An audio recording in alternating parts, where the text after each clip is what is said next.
I'll tell you one thing. The Boston Celtics in the playoffs kind of crack me up. They either win every game by double digits, covering as a relatively hefty favorite, or they lose outright in stunning fashion by double digits as a hefty favorite to an underdog on their own home floor. 8 playoff games now for Boston, Donnie. They have won 6 by double digits by at least 13 points, covering as a favorite in all 6 wins, or they have lost twice in game 2 of both of their series on their own home floor by double digits, booked as at least a 13-point home favorite. All of it doesn't really make sense, but Boston continues when they need to show it, prove why they are the best team in the NBA. That included game 3 on Saturday night in Cleveland, a relatively easy win for the C's, 106-93, covering as a 7.5-point favorite in the land. A total of 211 does stay under, which brings us to game number 4 tonight in Cleveland, where again, the expectation is for Boston to win relatively comfortably. 9-point favorite in favor of the C's, a total at 207 and a hook, now down by 3.5 points from what that closing number was for game number 3. Yeah, maybe this is just a sign of the times, and the best bet you can make is wait for the Celtics to get to the Eastern Conference Finals in game number 2 and take them to lose outright with a nice little money line dog price, and then also do the same thing in the NBA Finals if they get there. But having said that, also here's the MO for the Boston Celtics.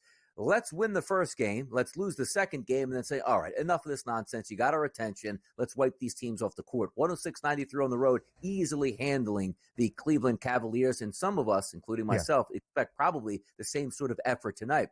We're taking a look at that 7.5 price point for game number 3. Now it's actually increased. And if we take a look at the FanDuel Sportsbook betting numbers here, 62% of the total bets here coming in on the Boston Celtics as a 9-point favorite on the road, which is pretty incredible. But if we're getting back to the box score of that previous game, what do we always think about? In the biggest moments, you want your superstars to play well. 28 points out of Jaylen Brown, 33 points out of Jason Tatum. You take a look at Holiday, chips in with 18 points, and away you go. That's what you expect of this. And also keep in mind, with every day that goes by, Kristaps Porzingis, who's a start in that lineup, probably getting healthier by the day to come back, because Al Horford, who actually thought would make at least 2 3-point shots, went 0 of 6 in their game 3 game, only scoring 2 points here. But it didn't matter. The Celtics just a better team than the Cavaliers. And the thing that we always trusted was, yes, the Celtics are good, but also we don't trust that Cleveland Cavaliers offense all that much.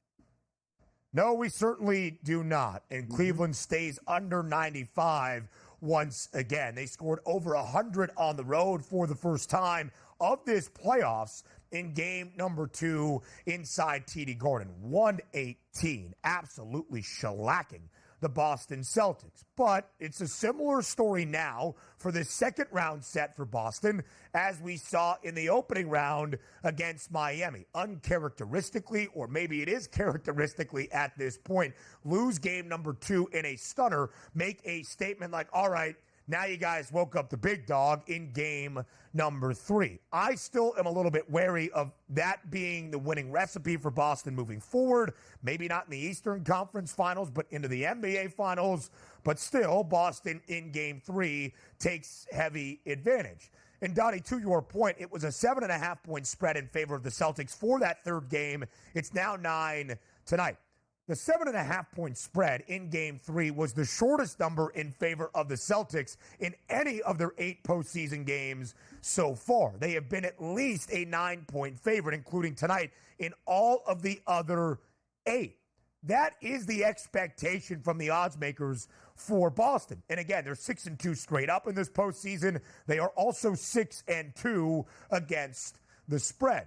Donnie, they have also gone under in 6 of 8 games so far in this postseason run, including games 3 and game 1. Or actually, that game went over. Game 2 went under, but it only went over because they scored 120 and Cleveland scored 95. Conversely, for the Cavaliers, they have been an underdog now in all 3 games of this series, 3 times on the road in Orlando. They are 1-5 both straight up and against the spread. So I'll just say this. I think there's a world Boston can win tonight and maybe not cover as a 9-point favorite, despite the fact they are both 6-2 straight up and against the spread so far this postseason. If you think Cleveland keeps this game close, it's a money line bet as well, in my estimation. DRS, do you have any faith in Cleveland eking one more win out? Because as we look at the series prices, it's minus 10,000 now outright for the C's to win this series. It's minus 290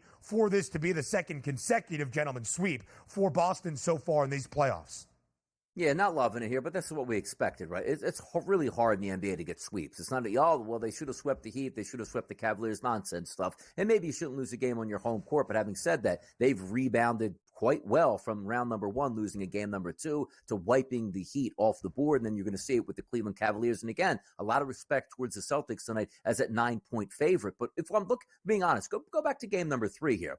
And some of these things can certainly be used going forward. That was a 13-point victory for the Boston Celtics. What I've been preaching to, if you're looking to take the Cleveland Cavaliers, forget about them taking the points itself here. Just take Donovan Mitchell. Because you saw in that last game, they got beat by 13 points, didn't cover the spread, Ben. But what did he have? 12 of 22 from the floor, 7 of 12 from three-point range, and 33 points, and it still didn't matter. So tonight, when you look at the FanDuel Sportsbook and you take a look at the props market, you'll see that points prop on Mitchell at 30.5. It's the same thing. If he scores 35 points, there's a chance that they still might not cover, but you know they'll still be in that basketball game. And quite frankly, if he scores 22 points, you know there was no chance that the Cleveland Cavaliers cover. It's just a correlation. Forget about the actual line itself. Just look at Donovan Mitchell. You could take him, he could have a monster game they can win and or lose, and he could still get that points prop here, as opposed to saying, I hope Cleveland can hang around within double digits tonight.